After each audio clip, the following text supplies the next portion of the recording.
வணக்கம் 2024ல நம்ம தமிழ்நாட்டுல இன்ஜினியரிங் கவுன்சிலிங் நடக்க போகுதுல அதுல கோயம்புத்தூர்ல இருக்கக்கூடிய பிஎஸ்டி காலேஜ் ஆஃப் டெக்னாலஜி உங்க யாராலையுமே தவிர்க்கவே முடியாது. ஏன்னு சொல்லுங்க? தமிழ்நாட்டுல இருக்கக்கூடிய மாணவர்களுடைய மிகப்பெரிய ஒரு ஆசை இந்த பிஎஸ்டி காலேஜ் ஆஃப் டெக்னாலஜி கூட எப்படியாவது போகணும், ஏதாவது ஒரு டிபார்ட்மெண்ட்டை எடுத்துட்டாவது போயிடணும், நம்ம கட் ஆஃபுக்கு சீட்டு கிடைக்குமா அப்படிங்கிற ஒரு மிகப்பெரிய ஒரு குழப்பத்துல எல்லாருமே இருக்காங்க. ஸோ இந்த வீடியோ ஒரு மிகப்பெரிய சொல்யூஷனா உங்களுக்கு இருக்கும். ஸோ இந்த வீடியோவில் நம்ம பார்க்க போகிறது பிஎஸ்டி காலேஜ் ஆஃப் டெக்னாலஜியில் அங்கே ஸ்டூடெண்ட்ஸ்லாம் என்ன சொல்கிறாங்க, காலேஜ் ரிவ்யூ எப்படி இருக்குது, பிஎஸ்டி காலேஜில் அங்கே பிளேஸ்மெண்ட் வந்து 2024 எப்படி இருந்தது, அதே போல் இந்த பிஎஸ்டி காலேஜில் என்னென்ன டிபார்ட்மெண்ட் இருக்குது, பிஎஸ்டி காலேஜில் வந்து என்னென்ன கட் ஆஃபுக்கு ஒரு டிபார்ட்மெண்ட்லேயும் ஒரு கம்யூனிட்டிலையும் சீட்டு கிடைக்கும், அதே போல் போன வருஷம் 2023 ஜென்ரல் ரேங்க்கில் ஒரு டிபார்ட்மெண்ட்லையும் என்ன ரேங்க்குக்கு ஒரு கம்யூனிட்டிலையும் சீட்டு கிடைச்சிருக்கு எல்லாத்தையுமே இந்த வீடியோவில் உங்கள்கிட்ட நான் தெளிவாக சொல்ல போகிறேன். ரொம்ப முக்கியமாக ஃபீஸு எவ்வளோ ஃபீஸ் வந்து வாங்குறாங்க, ஒரு டிபார்ட்மெண்ட்டுக்கும் எவ்வளோ ஃபீஸ் வாங்குறாங்க கவுன்சிலிங்கில் அப்படிங்கிறதையும் நம்ம தெளிவாக பார்க்க போகிறோம்.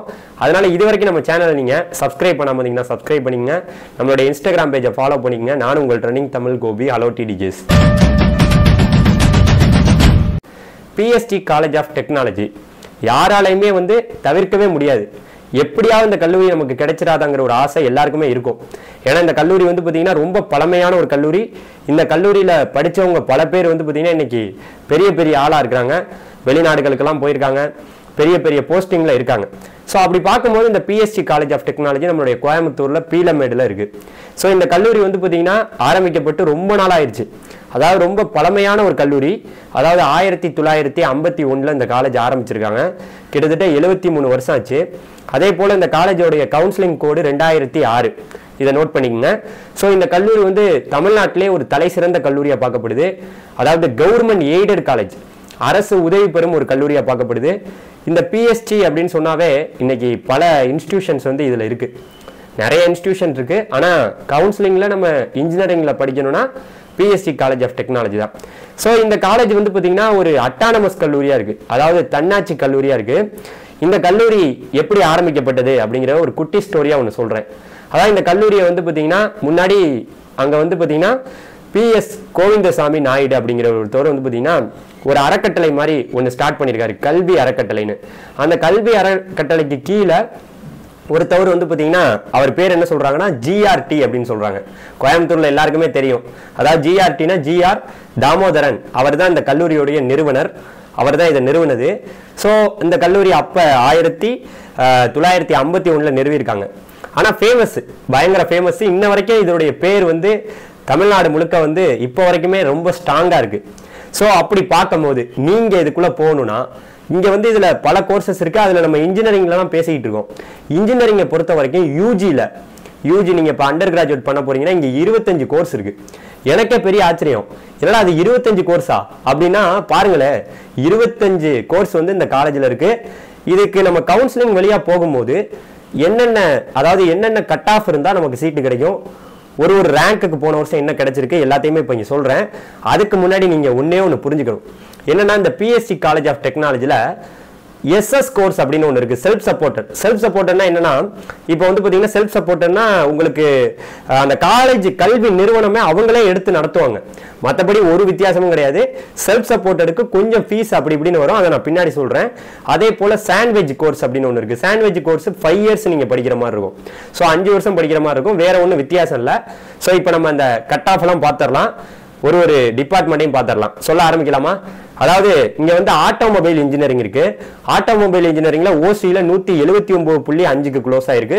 ஒரு கம்யூனிட்டிக்கும் போட்டிருக்கேன், ஒரு ரேங்கையும் போட்டிருக்கேன். பாத்துங்க, ரெண்டு பக்கம் பாத்துங்க. இந்த இது இருந்துச்சுன்னா உங்களுக்கு சீட்டு உறுதி. இந்த ரேங்கை பாத்துங்க, ரேங்குக்குள்ள நீங்க இருந்துட்டீங்கன்னா உங்களுக்கு சீட்டு உறுதி. அடுத்து வந்து பயோடெக்னாலஜில வந்து செல்ஃப் சப்போர்ட்டட் இருக்கு. நான் எஸ்எஸ்ன்னு போட்டிருப்பேன், மென்ஷன் பண்ணியிருப்பேன். ஸோ அதில் இந்த கட் ஆஃபில் கரெக்டாக ஓசியில் 190.5க்கு க்ளோஸ் ஆயிருக்கு. மொத்த கம்யூனிட்டிக்கு இருக்குது, ஜென்ரல் ரேங்க்குக்கு இருக்குது பார்த்துங்க.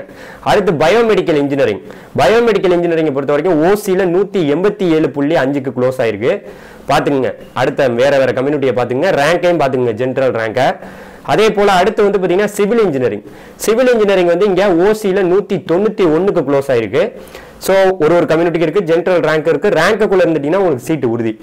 அதே போல் அடுத்து வந்து கம்ப்யூட்டர் சயின்ஸ் இன்ஜினியரிங்கில் ஆர்டிஃபிஷியல் இன்டெலிஜென்ஸ் மெஷின் லேர்னிங்ல செல்ஃப் சப்போர்ட்டட் இருக்கு. அதுல ஓசில 198க்கு க்ளோஸ் ஆயிருக்கு. ஸோ பார்த்துக்குங்க ஒரு கம்யூனிட்டிக்கும் ரேங்கை பார்த்துக்குங்க. ரேங்க் ஜென்ரல் ரேங்க்குள்ள நீங்க இருந்தீங்கன்னா சீட்டு உறுதி. அதே போல கம்ப்யூட்டர் சயின்ஸ் இன்ஜினியரிங்ல செல்ஃப் சப்போர்ட்டட் இருக்கு. செல்ஃப் சப்போர்ட்டட்ல ஓசில வந்து பாத்தீங்கன்னா 199க்கு க்ளோஸ் ஆயிருக்கு. ஒரு கம்யூனிட்டிக்கும் போட்டிருக்கேன். இங்க ரேங்கையும் போட்டிருக்கேன். ரேங்கை பார்த்துங்க. அடுத்து வந்து பாத்தீங்கன்னா சிவில் இன்ஜினியரிங். சிவில் இன்ஜினியரிங்ல செல்ஃப் சப்போர்ட்டட் வந்து பாத்தீங்கன்னா உங்களுக்கு இருக்கு. அதுல ஓசில 185க்கு க்ளோஸ் ஆயிருக்கு. மற்ற கம்யூனிட்டிக்கும் போட்டிருக்கேன். ரேங்கையும் போட்டிருக்கேன். பார்த்துங்க. அடுத்து எலக்ட்ரானிக் கம்யூனிகேஷன் இன்ஜினியரிங் 199ல ஓசில க்ளோஸ் ஆயிருக்கு. ஒரு கம்யூனிட்டிக்கும் போட்டிருக்கேன். இந்த பக்கம் ரேங்க் இருக்கு. அதே போல அடுத்து ட்ரிபிள்ல வந்து பாத்தீங்கன்னா 196.5க்கு ஓசில க்ளோஸ் ஆயிருக்கு. பாத்துங்க கம்யூனிட்டிய ரேங்கையும் பாத்துங்க. அடுத்து இசிஇல செல்ஃப் சப்போர்ட்டட் கோர்ஸ் வந்து பாத்தீங்கன்னா ஓசில 197.5க்கு க்ளோஸ் ஆயிருக்கு.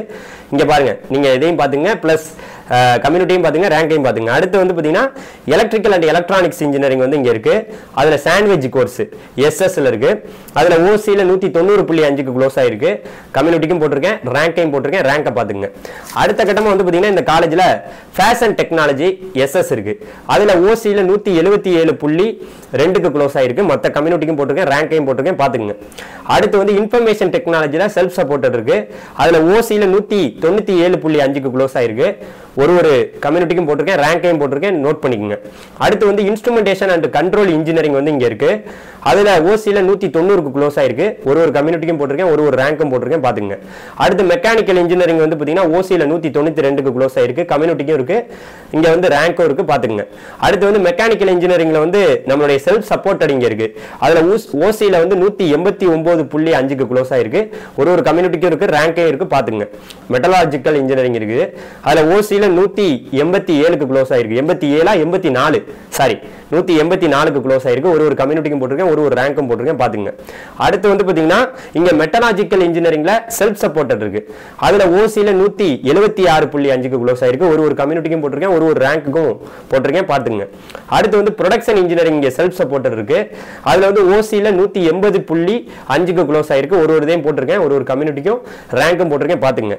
அடுத்து ப்ரொடக்ஷன் இன்ஜினியரிங் வந்து நார்மலா இருக்கக்கூடியது கவர்மெண்ட் எய்ட். இங்க ஓசில 186க்கு க்ளோஸ் ஆயிருக்கு. ஒரு கம்யூனிட்டிக்கு இருக்கு. ஜெனரல் ரேங்க் இருக்கு. பாத்துங்க. அடுத்து வந்து பாத்தீங்கன்னா ப்ரொடக்ஷன் இன்ஜினியரிங்ல வந்து பாத்தீங்கன்னா உங்களுக்கு சாண்ட்விச்ல எஸ்எஸ் இருக்கு. அதுல வந்து ஓசில 172க்கு க்ளோஸ் ஆயிருக்கு. பாத்துங்க.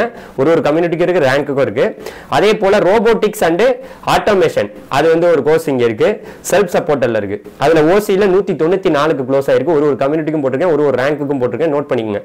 அடுத்து டெக்ஸ்டைல் டெக்னாலஜி இங்க வந்து பாத்தீங்கன்னா இருக்கு.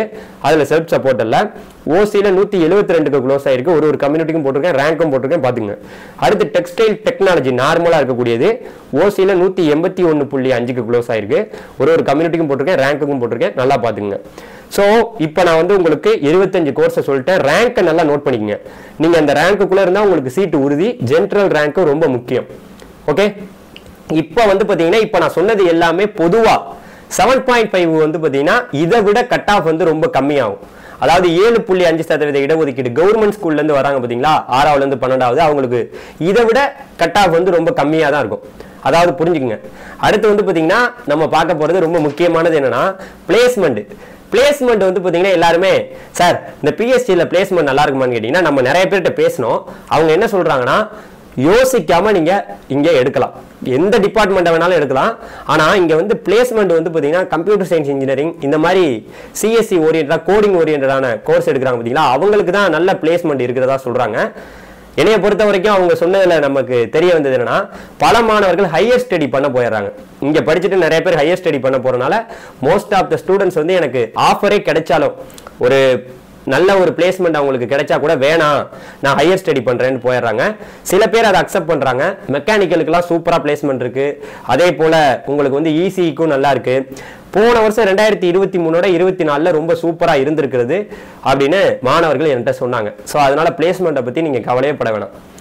நீங்க நல்லா படிச்சாவே போதும். ஓரளவுக்கு நீங்க செல்ஃப் ஸ்டடி பண்ணணும். மாணவர்கள் வந்து ரொம்ப செல்ஃப் ஸ்டடிலாம் நீங்க பண்ண வேணாம். நீங்களே கஷ்டப்பட்டு படிச்சுட்டு இருக்க வேண்டியதில்லை.